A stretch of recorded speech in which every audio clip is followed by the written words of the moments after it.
Bismillahirrahmanirrahim. Assalamualaikum warahmatullahi wabarakatuh. Innal hamdalillah nahmaduhu wa nasta'inuhu wa nastaghfiruh wa na'udzu billahi min shururi anfusina wa min sayyiati a'malina. May yahdihillahu fala mudilla lahu wa may yudlil fala hadiya lahu. Asyhadu an la ilaha illallah wahdahu la syarika lahu wa asyhadu anna Muhammadan abduhu wa rasuluh. Amma ba'd. Alhamdulillah, puji syukur pada Allah Subhanahu wa taala.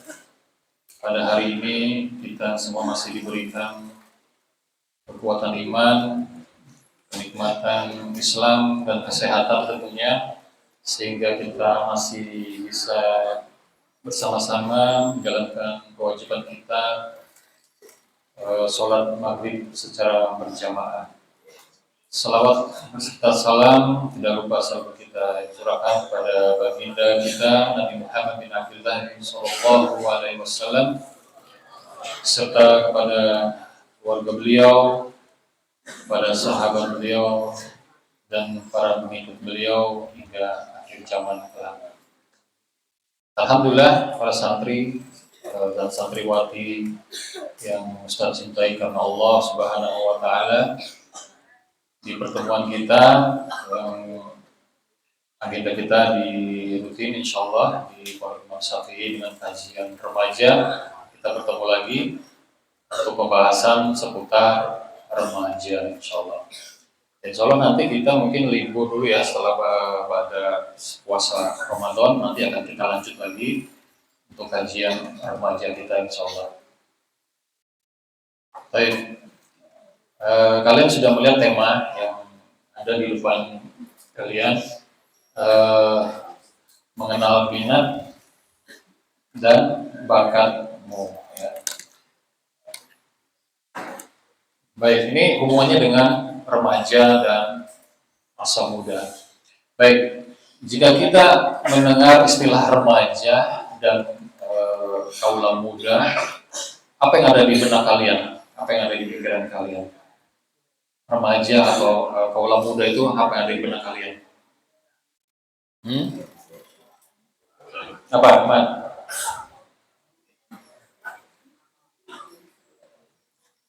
Ini anak-anak remaja ini, ya. Generasi apa kali ini? Generasi Z. Ya, generasi Z. Baik, jadi bisa dikatakan masa muda atau remaja itu adalah penentu nasib, ya, sejarah kehidupan seorang manusia.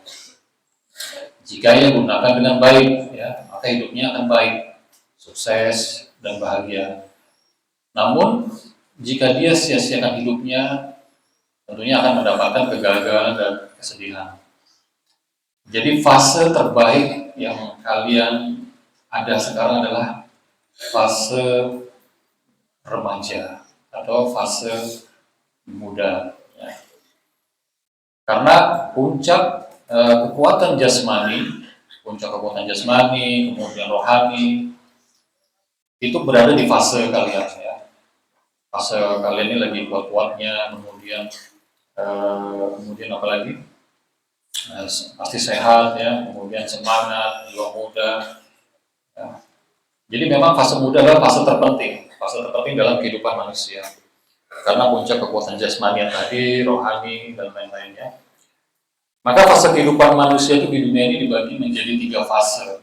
Pertama adalah fase anak-anak, di mana fase anak-anak ini kondisi manusia kita dari lemah, ya. Dan pada saat kita dilahirkan, bayi kondisinya lemah atau kuat? Ada di sini yang lahir langsung manjat-manjat jendela nggak? Jadi kondisi bayi, ya, kondisi anak-anak itu adalah kondisi manusia ketika lemah. Kemudian yang fase kedua ada fase remaja atau muda, di mana kondisi manusia ketika itu kondisi kuat, semangat seperti kalian, ya. Dan biasanya usia-usia fase remaja muda ini di kisaran 13 tahun hingga maksimal di 40 tahun ya, 40 tahun. 40 tahun. Ditahan, coba ditahan apa? Kemudian yang ketiga adalah fase tua. Fase tua ini kondisi manusia ketika lemah, sudah mulai lemah ya, karena usia. Dan fase-fase ini Allah Subhanahu wa Ta'ala juga telah sampaikan dalam Quran surat An-Nahl ya. Dan Allah mengeluarkan kamu dari perut ibumu dalam keadaan tidak mengetahui sesuatu apapun. Kemudian Allah memberimu pendengaran, penglihatan, dan hati nurani agar kamu bersyukur. Jadi pada saat kita lahir itu kita sudah dalam keadaan tidak mengetahui apapun ya. Ada di sini yang lahir langsung tahu ya. Ada tahu misalnya tahu tahu kakaknya, adiknya, atau tahu rumahnya di mana, ya, saudara anak berapa ya. Dia bayi ajaib itu ya. Kemudian Allah memberi pendengaran, kemudian memberi penglihatan dan hati nurani. Kemudian di surah lain Allah Subhanahu wa Ta'ala juga sudah sampaikan, Allah adalah Zat yang menciptakanmu dari keadaan lemah tadi ya, fase yang pertama tadi lemah, kemudian Dia menjadikanmu kuat setelah keadaan lemah. Kuat tadi posisi tadi fase kedua. Kemudian dari kuat Dia akan menjadikanmu lemah lagi. Ya, kembali setelah kuat menjadi lemah lagi, setelah keadaan kuat dan beruban. Ya, dan Dia menciptakan apa yang Dia kehendaki. Dia Maha mengetahui lagi Maha kuasa. Quran surat Ar-Rum ayat 54. Jadi jelas di sini di Quran surat Ar-Rum 54 fase itu sudah dijelaskan dari fase 1, kedua, dan ketiga. Sehingga kehidupan manusia diawali dengan kondisi lemah, kemudian diakhiri dengan kondisi lemah lagi. Ya. Orang tua yang di usia 80 ke atas kira-kira fisiknya kuat seperti yang fase kedua enggak? Ya. Kadang-kadang orang tua renta, kita bilang orang tua renta ya, usia sudah 80, 90 itu sudah kembali seperti anak-anak lagi.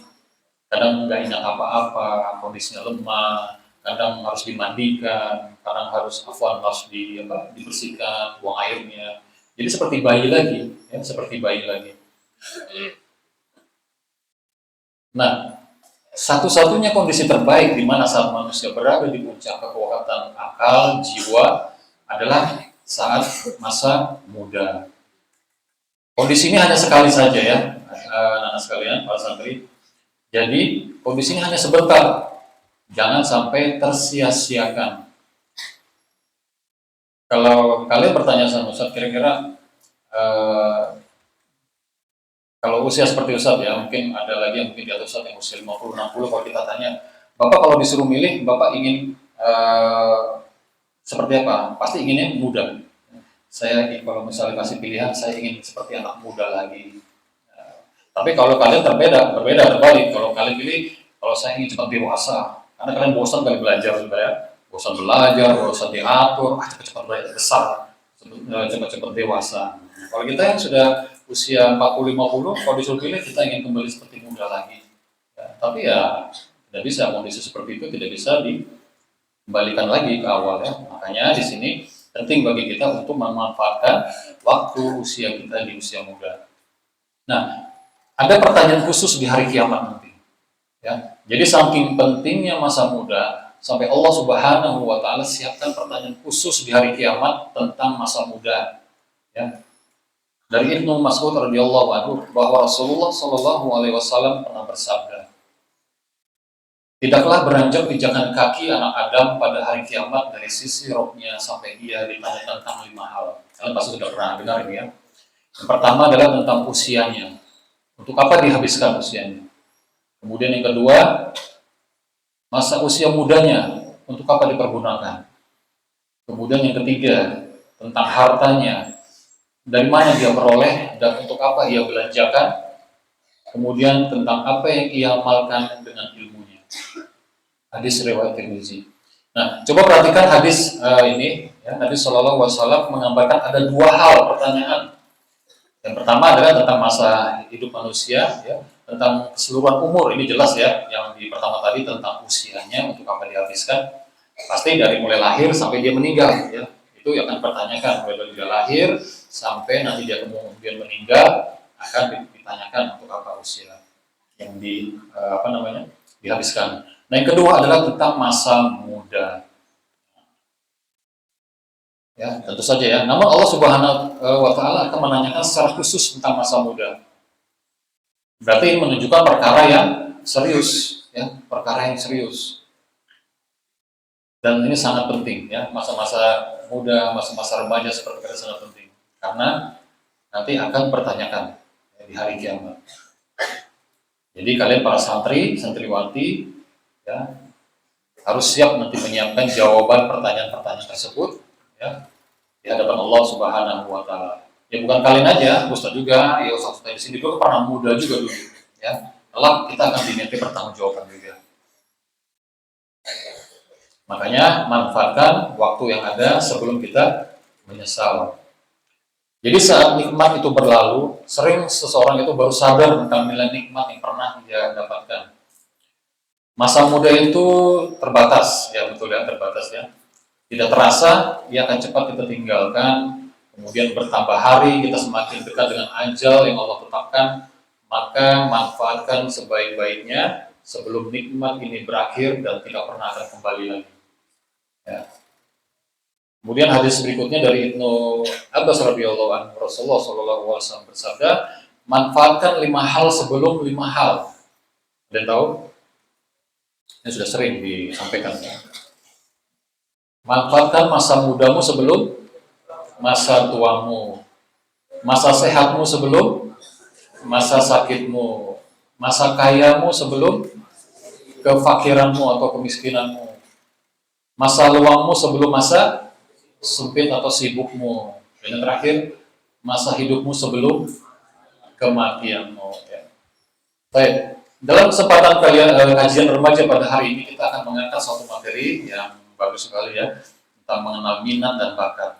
Apa sih tujuannya kita mengetahui minat dan bakat yang kita miliki sejak dini? Apa? Ada yang tahu tujuannya?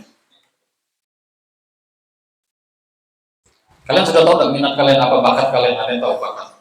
Minat. Ya. Apa tujuannya sih kita mengetahui minat dari sekarang? Jangan nanti kalian sudah umur 40 baru pusing ngurusin minat dan bakat. Ya. Kalau seperti di usia-usia kayak kami di sini, satu-satunya kita sudah terlambat kalau kita harus memikirkan minat bakat. Jadi usia-usia kalian harus menentukan, karena nanti kalian setelah dari sini kalian harus punya tujuan. Kalian harus mau melanjutkan kemana, ya, apa kalian harus melanjutkan sekolah lagi atau kalian harus bekerja. Ya. Nah di sini kesempatan kalian untuk mengetahui potensi yang ada di diri kalian masing-masing. Nanti di sini akan kita bahas semua ya. Ya, apa sih tujuan kita mengetahui minat dan bakat yang kita miliki sejak dini? Tujuannya adalah agar kita dapat mengetahui potensi, kelebihan, hingga kekurangan yang terdapat dalam diri kita. Supaya kita tahu potensi apa yang ada dalam diri kita, entah itu kelebihan ya, atau kekurangan yang ada dalam diri kita. Dan manfaatnya dapat membantu kita mengembangkan potensi diri dengan lebih efektif, lebih fokus, pada area yang sesuai ya, mempercepat pertumbuhan dan pengembangan keterampilan diri, dan ini adalah modal pertama kita untuk persiapan kita untuk kehidupan di depan nanti. Ya. Kita butuh namanya identitas ya, dan identitas itu dibentuk ketika kita benar-benar paham dengan diri kita. Ya, kita harus paham dengan diri kita ya, kita harus punya identitas. Kita harus kenal dengan diri kita mengukur siapa diri kita, mulai dari kemampuan-kemampuan yang kita miliki, baik itu kelebihan, kekurangan diri kita, sifat-sifat kita, baik perilaku kita yang buruk, perilaku kita yang baik, ya, yang pernah kita lakukan, itu kita semua harus tahu. Ya. Bagaimana hubungan kita selama ini dengan teman kita, dengan orang tua kita juga harus tahu. Ya. Jangan-jangan selama ini malah kita nggak sadar Kak, atau tidak tahu apakah kita pernah menyakiti teman kita atau tidak. Menurut kita mungkin ada sesuatu yang baik, ya wajar. Tapi menurut teman kalian itu menyakitkan dia misalkan, atau itu suatu perilaku yang buruk, dan kita nggak sadar, kita tidak sadar. Dan kalau sudah seperti ini, nantinya kita akan menjadi manusia yang egois. Orang yang egois itu berarti dia termasuk orang yang tidak sadar dengan dirinya. Ya, orang yang egois itu berarti dia termasuk orang yang tidak sadar dengan dirinya. Kemudian bagaimana hubungan dengan orang tua? Kadang dengan orang tua sendiri kita cuek, kadang suka menentang atau melawan. Ada nggak? Ada pasti, ya pasti ada. Berarti dia termasuk anak yang tidak sadar diri. Ya. Berarti termasuk anak yang tidak sadar diri. Jikalau dia sadar, ya, jikalau dia sadar diri, tentunya dia akan berusaha berlaku dan bersikap baik kepada orang tua. Kenapa sih kita harus berbuat baik kepada orang tua? Kenapa? Aldi, kenapa kita harus berbuat baik kepada orang tua?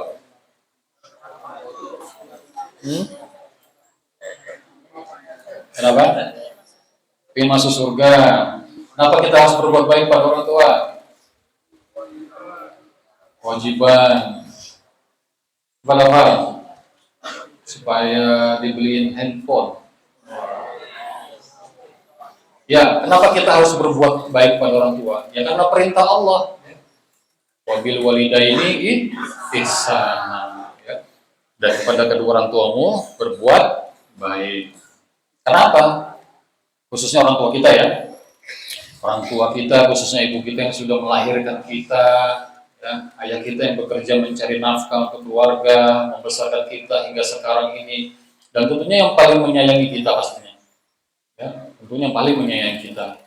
Itulah kenapa kita harus berbuat baik pada orang tua kita. Inilah tipe-tipe remaja yang mulai sadar dengan dirinya, dia bersikap baik kepada orang tua dan teman-teman di sekitarnya. Dan yang lebih utama lagi, jika kita ingin hidup kita sama lingkungan baik, ya, sama orang lain juga baik, maka solusinya adalah coba perbaiki hubungan kita dengan Allah. Ya, itu yang paling utama. Pertama, kita coba perbaiki hubungan kita dengan Allah, kemudian perbaiki hubungan kita dengan orang tua kita. Ya. Karena bisa jadi dan kita memperbaiki hubungan kita kepada Allah, Allah akan memperbaiki hubungan kita dengan makhluk-makhluk lain ciptaannya. Dengan memperbaiki hubungan kita dengan kedua orang tua kita, hidup kita menjadi tenang, ya, nyaman, sehingga kita kalau bergaul dengan teman-teman kita akan nyaman, walaupun ada beberapa teman yang menjelek-jelekan, kadang mengejek, meledek kita, ya. Kita tetap tenang, ya, kita tetap tenang, dan nggak peduli karena kita memiliki prinsip dan konsep yang sudah tertata dengan baik. Kita baik pada Allah, baik pada orang tua, dan baik pada teman. Dan inilah yang namanya value atau nilai. Inilah yang namanya value atau nilai. Dalam kondisi apapun, bahkan direndahkan, tapi kita tetap tidak merasa rendah. Contohnya adalah uang. Ustaz, ada uang nggak ya? Ada punya uang nggak ya? Oh, ini ada uang. Wah, ini uang berapa? Oh. Ada yang mau? Oh. Kenapa mau? Karena punya nilai. Sekarang uang ini Ustaz lipat-lipat di sini. Masih ada yang mau? Kenapa mau? Karena masih ada nilai. Ustaz injek-injek lagi, basah sampai basah, tapi nggak robek. Masih ada yang mau? Nah, itu namanya nilai. Ya, itulah yang namanya nilai. Saya masukin lagi ya. Ya, seharusnya manusia seperti itu, jangan kalah sama uang. Walaupun kita direndahkan, walaupun kita dalam kondisi apapun, ya, sejelek apapun kita, tapi kita masih punya nilai seperti uang, ya, seperti itu. Dan nilai itu dibangun dari hal-hal baik yang kita bangun dari diri kita. Ya. Jadi nilai itu dibangun dari hal-hal baik yang ada, yang kita bangun dari diri kita. Perbaiki hubungan dengan Allah, perbaiki hubungan dengan orang tua, belajar menjadi teman atau sahabat yang baik, rajin ibadah, menggali kemampuan baik akademis maupun kemampuan fisik. Jadi kembangkan kemampuan pada diri kita, itulah poin pembelajaran kita pada hari ini. Mengembangkan atau menggali kemampuan baik itu akademis, fisik yang ada pada diri kita. Untuk mengembangkan kemampuan kita, kita harus mempunyai namanya minat. Tahu minat ya? Karena minat itu adalah dasar dari bakat. Jadi misalnya kalian punya kedua orang tua yang bakatnya memanah, ibunya bakat memanah, jago memanah. Apakah anaknya ikut bakat juga? Belum tentu. Belum tentu ya. Bakat itu akan ada jika ada kemauan. Walaupun orang tuanya suka memanah, ibunya suka memanah, tapi kalau anaknya nggak mau, ya nggak ada kemauan, nggak bisa. Ya. Tapi bakat itu akan ada jika digali potensinya, ya, digali potensinya, dikembangkan potensinya, dan dia harus suka dulu, minimal harus suka dulu. Ya. Ini pembelajaran kita nanti yang akan kita bahas. Bakat atau kemampuan itu akan ada ketika kita suka dan terus mau belajar. Ya. Jika terus diolah, maka akan memiliki kemampuan. Dan kemampuan itu juga berbeda-beda. Jadi ada yang bisa, ada yang biasa-biasa aja misalnya, ada yang perfect, ya, atau ada yang excellent. Ya. Jadi kemampuan kalian itu ya ada yang bisa, ada yang biasa aja, ya, ada yang. Dan ini tergantung pada saat kita menggali potensi tersebut atau memang kita menyukai minat tersebut. Nah, di sini Allah Subhanahu wa Ta'ala menganugerahkan 9 kemampuan kecerdasan. Ya, ya mungkin dari 1 sampai 9 ini minimal kalian ada 2 lah atau 3. Tapi kalau kalian bisa mampu semuanya, excellent berarti. Baik, catat ya. Ya, Allah menganugerahkan 9 kemampuan kecerdasan pada manusia. Yang pertama adalah kecerdasan logika matematika. Kalau kalian cenderung mengaitkan suatu hal dalam logika atau senang menganalisis ya sebuah masalah, ini ciri-cirinya ya. Mungkin saja kamu termasuk dalam tipe kecerdasan logika matematika. Mungkin kalian suka matematika, ya. Ada suka matematika sini? Hah? Ada ya, pasti ada beberapa ya. Berarti kalau kalian suka hal-hal yang logik, ya, logik, matematika yang abstrak, ya. Kemudian senang melakukan eksperimen, ya, eksperimen ilmiah. Kemudian mampu membuat argumen-argumen sesuai dengan penalaran. Ya. Itu termasuk kecerdasan logika matematika. Kemudian yang kedua, kecerdasan linguistik. Linguistik atau kecerdasan berbahasa atau verbal. Linguistik. Kecerdasan linguistik atau verbal mengacu pada kemampuan penggunaan kata-kata dengan baik. Ya. Entah itu saat menulis, kemudian saat membaca, ataupun berbicara. Ya.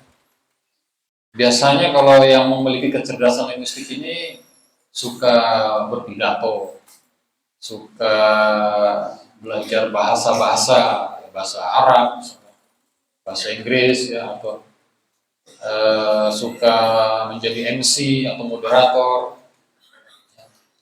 Ya, kemudian calon-calon pemimpin yang biasa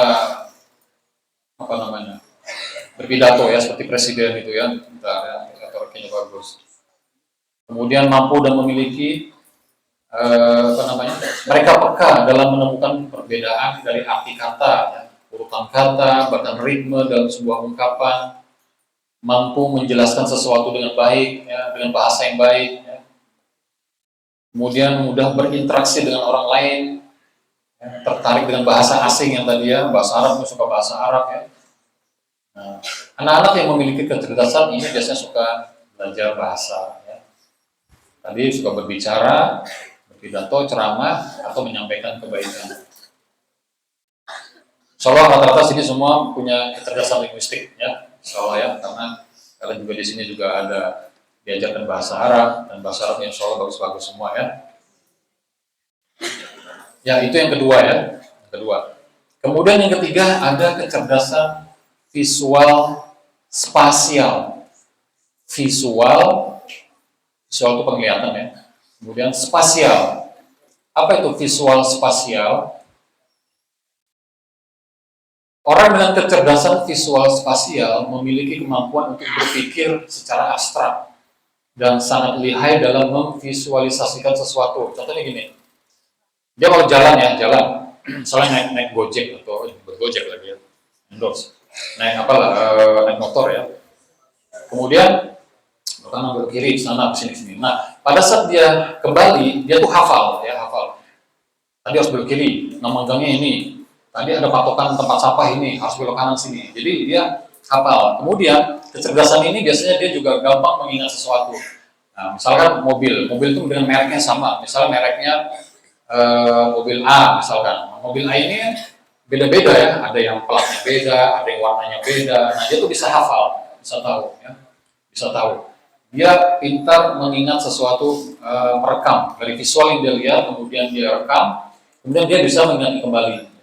Misalkan dia melihat suatu pemandangan, kemudian dia balik ke rumah, kemudian dia balik gambar lagi pemandangan, dan sama persis dengan gambar yang dia ingat. Itu namanya visual spasial. Ada yang bisa seperti itu? Nah, biasanya seperti ini dia yang anak-anak yang kalau kalian tahfidz ya, itu kalian hafal posisi di halaman berapa, ini di ayat berapa, kemudian ini masuk surah keberapa. Nah, itu biasanya anak-anak memiliki kecerdasan visual spasial, jadi daya ingatnya kuat ya. Yang hafal ini di halaman sekian, juz 9 di ayat sekian. Nah, itu hafal. Nah, seperti itu gambarannya ya. Dan ini potensi ini bisa kalian miliki kalau kalian mau gali ya. Tapi intinya kalian harus suka dulu ya, kalian harus suka dulu. Kemudian ada juga dia kalau visual spasial ini dia suka jadi arsitek ya, tahu arsitek. Kemudian ada IT tahu. Kemudian dia tuh pintar menyusun teka-teki ya. Biasanya kecerdasan visual spasial seperti itu. Bisa membaca peta ya.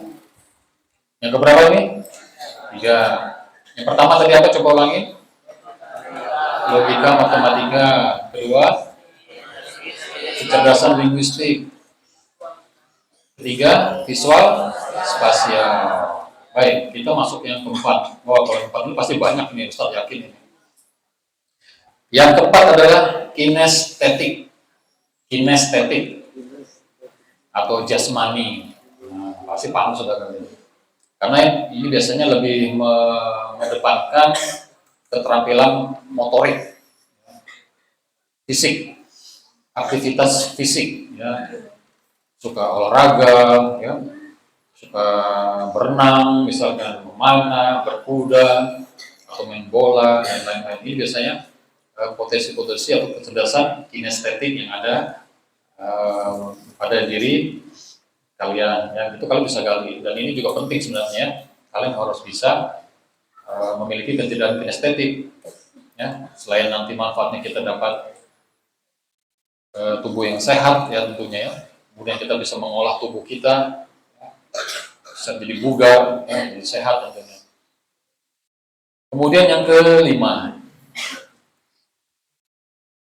kelima adalah kecerdasan interpersonal.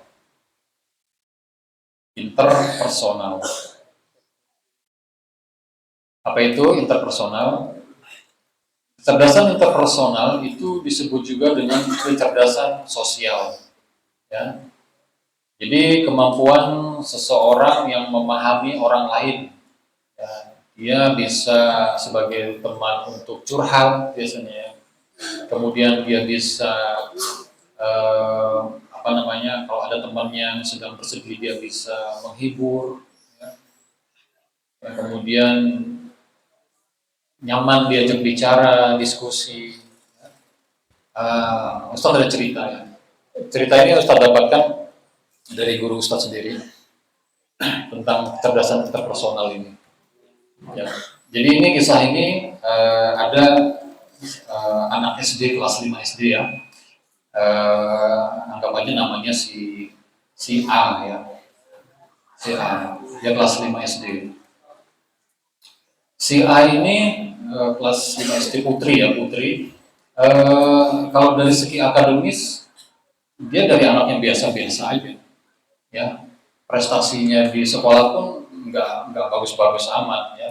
Kalau matematika nilainya paling ya 60, 5, bahasa Indonesia ya 70, ya paling tinggi ya 70 lah.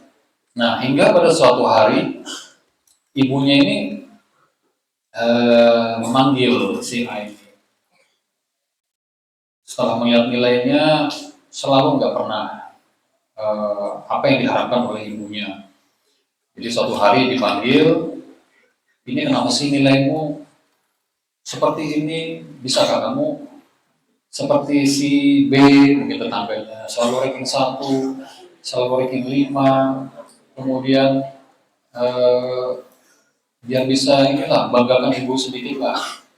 Si A hanya diam saja, ya ibu, ya ibu. Pokoknya ibu udah mau tahu di semester depan nilai ini harus baik. Ya ibu, ya ibu. Suatu hari ada kegiatan sekolah kayak studi tour ya, jalan-jalan ya, pantai misalnya. Biasanya satu bis dan biasanya itu anak-anak didampingi sama ibunya ya, kalau bapaknya pada sibuk mancing mungkin ya, atau sibuk kerja ya. Jadi pasti ditemani ibunya ya. Jadi setiap anak ditemani ibunya masing-masing pergi wisata ya, studi tour. Nah, dan si A ini juga pergi bersama ibunya ya, bersama ibunya. Nah, pada saat di sekolah sambil menunggu teman-temannya yang lain, si ibu ini hanya duduk di belum naik bis ya, belum naik bis, ada belum naik bis semua, baru sebagian. Dia melihat anaknya ini kok dari tadi nggak mau diam, datang nyalimin gurunya, kemudian bawain barang-barang guru-gurunya persiapan untuk wisata, kemudian pokoknya sibuk dia sibuk. Kadang-kadang berbicara sama gurunya, ya. Itu diperhatikan sama ibunya. Kemudian salah seorang guru kita sudah pergi, sudah siang ini kita akan pergi, silakan masuk bis. Nah, si A ini bilang sama gurunya, sebentar bu, kita masih nunggu satu anak lagi, teman satu kelasnya, namanya si C misalkan ya. Namanya si C. Kita tunggu sebentar bu ya, sebentar lagi aja nanti datang ya, kata si A ini. Dan ternyata benar, datang ya, datang. Setelah datang, mereka masuk bis semua, kemudian perjalanan dimulai. Nah, di dalam perjalanan di bis itu biasalah ibu-ibu kan, ibu-ibu, anak saya nih, kemarin ranking 1 loh, ini. Anakmu ranking berapa? Ranking 2, anakmu diam aja. Ibu yang si A nya hanya diam aja, hanya diam aja. Begini, nah, suatu ketika dalam perjalanan kan lumayan jauh ya, sebuah perjalanan dan medannya itu berliku-liku begini dan supir bisnya itu kencang banget. Ada salah satu temannya nangis, mungkin karena ketakutan dan ibunya si temannya ini tidak bisa mendiamkan, tidak mau mendiam apa bukan tidak mau, tidak bisa mendiamkan anaknya ini. Mungkin karena ketakutan karena dia melihat jalan ekstrim, kemudian supir bisnya juga kencang bawa mobilnya nangis dia mau berhenti. Akhirnya si A ini datangin, duduk di sampingnya. Bentar ya, sabar ya, nanti sebentar lagi sampai kok. Saya di sini aja nanti, saya temani sampai. Ya benar. Jadi si A ini nemenin sampai dia diam, hanya dia bisa diamkan. Ibunya ini melihatnya heran dari tadi tidak mau diam anak ini. Kemudian sibuk sama gurunya, kemudian temannya didatangin, tapi temannya diam. Seperti itu. Nah, suatu saat setelah sampai di lokasi, sama di lokasi terus dia sibuk bantu teman-temannya turun, kemudian membantu angkat barang-barang yang ada di bis. Ini begini anaknya terus, maka ibunya heran anak ini. Nah, suatu saat ibunya bertanya kepada gurunya, guru, kalau si A ini hari-harinya memang seperti itu kan kalau di sekolah? Ibu anaknya si A ya? Iya sih anaknya, masya Allah ibu, anaknya ibu. Si A ini kalau di sekolah itu dia itu peduli sama teman-temannya. Kemudian dia itu ringan tangan. Kemudian kalau ada temannya ada masalah, dia selalu bantu. Ya. Makanya dia di sekolah itu banyak yang menyenangin. Ya. Kalau ada temannya curhat ke dia, ya. Orangnya sabar, orangnya mau mendengar keluhan teman-temannya. Makanya kalau di sekolah dia jadi ketua kelas. Nah dari situ ibunya langsung menangis. Ya. Ibu menangis karena ternyata selama ini anaknya memiliki apa namanya kelebihan yang nggak pernah dia sangka. Nah, itu namanya kecerdasan interpersonal. Yang kelima ya. Kemudian yang keenam, kecerdasan intrapersonal. Tadi inter, sekarang intra. Ya. Intrapersonal.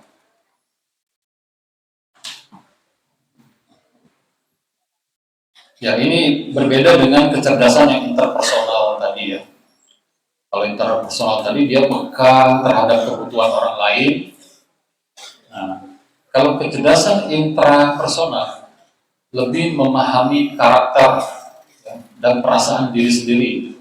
Kemudian mereka juga terkenal sebagai seseorang yang tangguh dengan karakter yang kuat. Jadi orang yang mempunyai kecerdasan intrapersonal ini, mereka adalah orang-orang yang tangguh, ya, kuat, tak banting, ya, mudah cengeng, ya, senggol sedikit nangis. Nah, bukan seperti itu ya. Ini interpersonal itu dia punya orangnya kokoh, yang tangguh. Kemudian dia konsisten, ya, bisa memotivasi diri. Saya harus bisa, saya harus bisa, saya harus bisa. Itu orang-orang interpersonal. Jika dia ada kebutuhan atau keinginannya yang belum belum terpenuhi, dia masih bisa bersabar, ya, bisa mengendalikan emosi. Oh, ini masih belum rezeki saya, mungkin nanti ke depan, tidak apa-apa. Ya, itu orang-orang yang memiliki kecerdasan intrapersonal, kokoh, ya, yang kuat, sabar, tenang, ya, sabar dan tenang, dan bisa mengendalikan emosi. Ya. Senggol sedikit, sabar, senggol lagi, sabar. Nah, ya, paham ya. Kemudian yang kedelapan,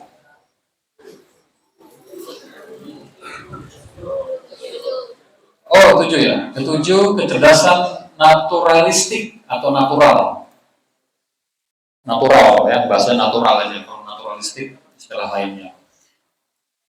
Biasanya kecerdasan natural ini yang suka dengan alam, ya. Suka healing, atau healing ya, suka dengan tumbuh-tumbuhan, suka memelihara hewan, kucing misalkan ya. Kemudian apa namanya, memelihara tadi hewan sudah ya, kemudian suka dengan bunga ya, tumbuh-tumbuhan. Ya ini natural ya, natural. Biasanya orang-orang ini dia kalau memelihara ikan, ikan itu hidup ya, dirawatnya telaten. Kalau pelihara kucing, kucingnya itu bersih, sehat ya. Jadi dia punya keahlian, skill, dia punya skill atau keahlian. Kemudian kalau dia memelihara taman atau kembang, itu hidup ya, pasti tumbuh, pasti tumbuh kalau dia yang mengelolanya. Itu namanya kecerdasan natural. Dia biasa suka dengan alam-alam bebas ya, di tempat-tempat yang sejuk, banyak pepohonan. Nah, itu adalah kecerdasan natural. Kemudian yang kedelapan, kecerdasan eksistensial. Eksistensial, eksistensial. Sudah aja ya? Aja dulu sebentar, baru kita lanjutkan yang ke-8 dan 9 sambil nanti kita tutup di 7 ya. Nanti setelah jam kita masuk yang ke-8.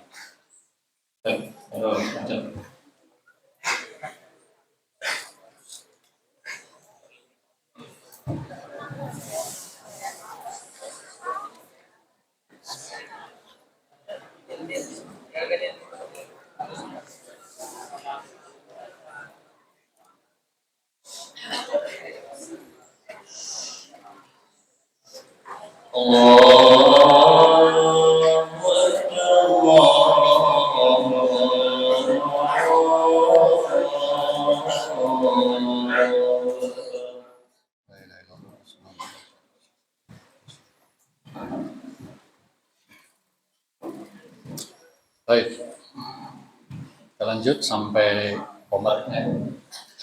Kita masuk ke yang keberapa? 8.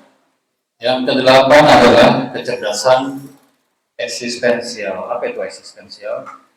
Jadi kecerdasan eksistensial adalah keingintahuan yang tinggi tentang arti kehidupan, ya, kematian, dan realitas hidup. Biasanya orang-orang ini yang lebih spiritual, ya. Dia menyukai yang berhubungan dengan ibadah atau pendekatan diri kepada Allah Subhanahu Wa Taala.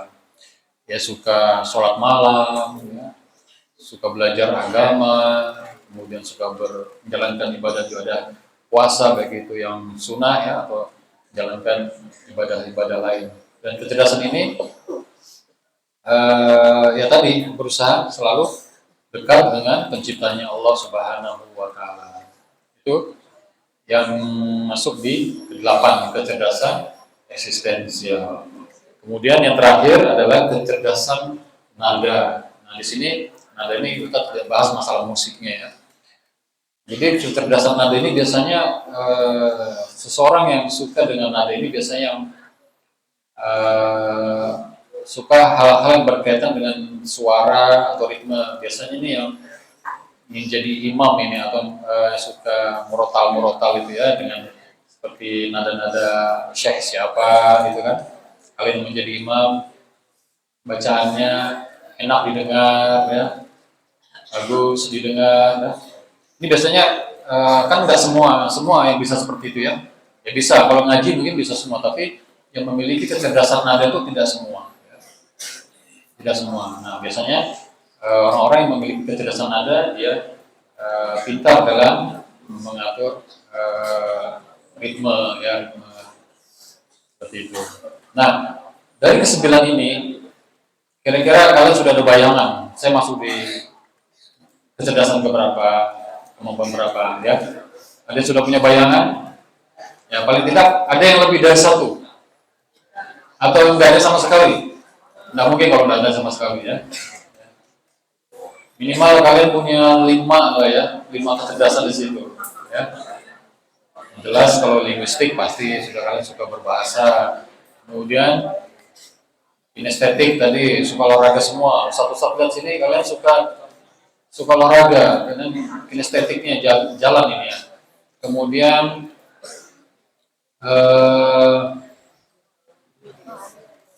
kalau visual spasial ada sini visual spasial. Gampang mengingat sesuatu mulai dari visual. Ada. Nah, kalau di tapis khusus ada nggak ini? Tapis khusus.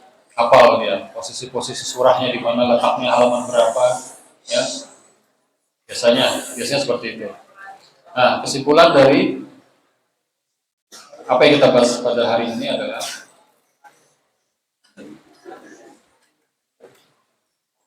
kita sudah belajar mengenal diri kita, ya, masing-masing. Potensi yang ada di diri kita masing-masing kita sudah mengetahui. Nah, dan mulai dari sekarang kita harus mulai mengidentifikasikan ya potensi yang ada di dalam diri kita.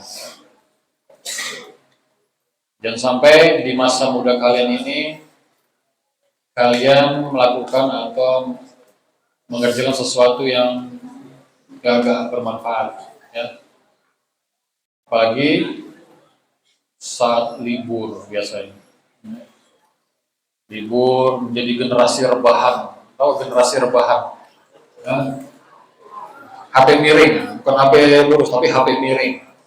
Ya. Banyakan di kamar, HP-nya miring, ya. Ngomong sendiri, itu generasi kalian ya. Generasi rebahan. Jadi manfaatkan waktu kalian, masa muda kalian. Tidak selamanya kalian muda terus. Suatu saat kalian akan sama seperti kami ini, tua juga ya. Masa sudah umur 40 50 baru kalian mikir untuk kehidupan kalian, jangan. Jadi di masa muda ini kesempatan. Kalian ada rencana mau kuliah di Libya, ada rencana kuliah mau di SPDI, dari sekarang kalian harus mulai persiapkan. Ya. Potensi-potensinya disiapkan. Ya, mungkin mau masuk yang fakultas bahasa Arab, fakultas hadis, ya, atau mungkin yang juruan akidah. Nah, dari situ kalian sudah mulai gali potensi kalian dari sekarang. Baik, demikian apa yang bisa kita pelajari pada hari ini. Semoga membawa manfaat buat diri kami pribadi dan para santri dan santriwati semua. Sallallahu alaihi Muhammad wa ala alihi wasallam. Subhanallahumma wa bihamdika asyhadu an la ilaha illa anta astaghfiruka wa atubu ilaik.